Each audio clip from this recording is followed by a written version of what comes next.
নমস্কার। আজ এই আনন্দ মুখর শুভ সন্ধ্যায় আমরা সবাই সমবেত হয়েছি এক বিশেষ কারণে। আপনারা সবাই অবগত আছেন যে এলাকার বেশ কিছু কৃতি ছাত্র ও ছাত্রী যারা এবার উচ্চ মাধ্যমিক পরীক্ষায় অভূতপূর্ব ফল করেছে।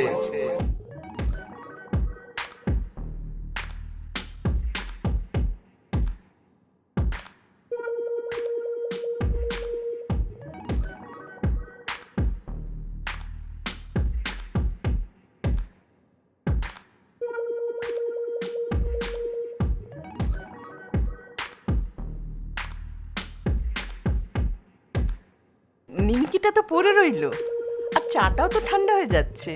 না, চাটা খেয়ে নিচ্ছি, এসবের দরকার নেই। আসলে অনেক কাজ পড়ে আছে তো, সামনে উপনির্বাচন। আগামী উপনির্বাচনে আমাদের প্রার্থী শ্রীযুক্ত ব্রজেন মজুমদার মহাশয়কে আপনাদের মূল্যবান ভোট দিয়ে জয়যুক্ত করুন। তোমরা সারাক্ষণ ওই পার্টি আর ভোট এসব নিয়েই থাকো, চাকরি বাকরির চেষ্টা করো না কেন? আসলে এটাও তো চাকরির মতো, আরে দেশ সেবাটাও তো কাউকে না কাউকে করতে হবে। আপনার নাতনিকে তো দেখছি না, সে কোথায়? ও তো পড়াতে গেছে, এতক্ষণে চলে আসার কথা। সত্যি পড়ি আমাদের এলাকার গর্ব। এইচএসে যেমন ভালো রেজাল্টও করলো, আবার এই বয়সে তেমন ছাত্রছাত্রীও পড়াচ্ছে। কি জানো তো বাবা, মা মরা মেয়ে, বাবাও বাইরে চাকরি করে, 9 মাসে 6 মাসে একবার আসে, তাও 3-4 দিনের জন্য। আপনাকেও স্যালুট দিদি, আপনি নিজের হাতে সবকিছু সামলাচ্ছেন। ও হ্যাঁ, তার নাতনির পড়াশোনা দেখে কে? সেও নিজেই দেখে। আমি তো ওকে প্রাইভেট টিউশনের কথা বলেছিলাম, ও বলল লাগবে না। বাহ, একেবারে উজ্জ্বল ভবিষ্যৎ।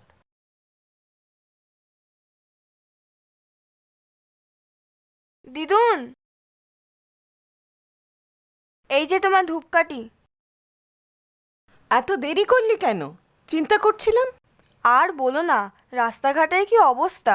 বিশাল একটা মিছিল বেরিয়েছে, বাস অটো সব দাঁড়িয়ে আছে, আমি তো হেঁটেই চলে এলাম। আরে ওটা তো আমাদের দলের মিছিল, সামনে উপনির্বাচন না? কিন্তু কাকু, যারা ভোটটা দেবে তারাই তো সাফার করছে, তাই না? তা শুনলাম তোমারও তো এবছর প্রথম ভোট, তা কিছু স্থির করলে? কি ব্যাপারে? ওই ভোটটা। ভাবিনি এখনো, তবে দেব কিন্তু ভেবেচিন্তে।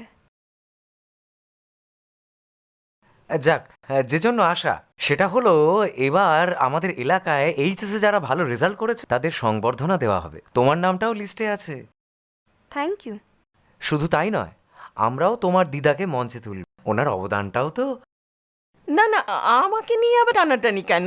কি যে বলেন দিদি, আপনি হলেন আমাদের অভিভাবক, আমাদের দিকের লোক। কাকু, আমার একটা প্রশ্ন ছিল। হ্যাঁ, এই যে এই সম্বর্ধনাটা দেওয়া হবে, কারা দিচ্ছে? কারা বলতে? আরে আমাদের পার্টি থেকে দেওয়া হবে। না না, আমি বলতে চাইছি আমাদের হাতে এই প্রাইজটা কে তুলে দেবে? কোনো প্রিন্সিপাল বা হেডমাস্টার, নাকি কোনো সাহিত্যিক বা কবি? দুজন স্কুল মাস্টার থাকবে মঞ্চে, কিন্তু সংবর্ধনাটা দেবে হচ্ছে আমাদের ব্রজেন মজুমদার। কে উনি? যা কলা! আরে ব্রজেনদা আমাদের দলের প্রার্থী। আরে না না, কিছু না। তা আপনাদের এই ব্রজেনদা, তার কোয়ালিফিকেশন কি? আই মিন, লেখাপড়া কতদূর? এ কেমন ধরনের প্রশ্ন? বলুন না। না মা, আসলে আমি সে বিষয়ে ঠিক, তবে ভালো মানুষ। হ্যাঁ, আমাদের ক্লাবে ডোনেশন দেওয়া হোক, ব্লাড ডোনেশন ক্যাম্প হোক, আই ক্যাম্প হোক। সরি রতন কাকু, ভদ্রলোকের কোয়ালিফিকেশন না জেনে আপনারা ওনাকে প্রার্থী করেছেন। হয়তো ভোটে জিতবে, মন্ত্রীও হবে। আহ, পরি থাম না। কিছু মনে করবেন না কাকু, আমি এমন কারো হাত থেকে সংবর্ধনা নেব না যার নিজের কোনো শিক্ষাগত যোগ্যতা নেই। বাহ, তোমার তো রাজনীতি জয়েন করা উচিত। চলে এসো আমাদের দল। উজ্জ্বল ভবিষ্যৎ। কোনো শখ নেই।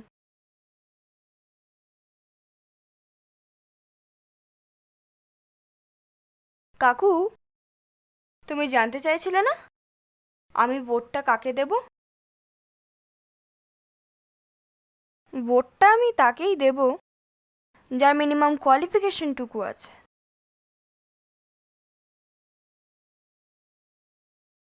অ্যাকচুয়ালি আমি বা আমাদের এই জেনারেশন কোনো মূর্খের হাতে দেশের দায়িত্ব তুলে দিতে রাজি নয়। দিদুন, তুমি কি বলো?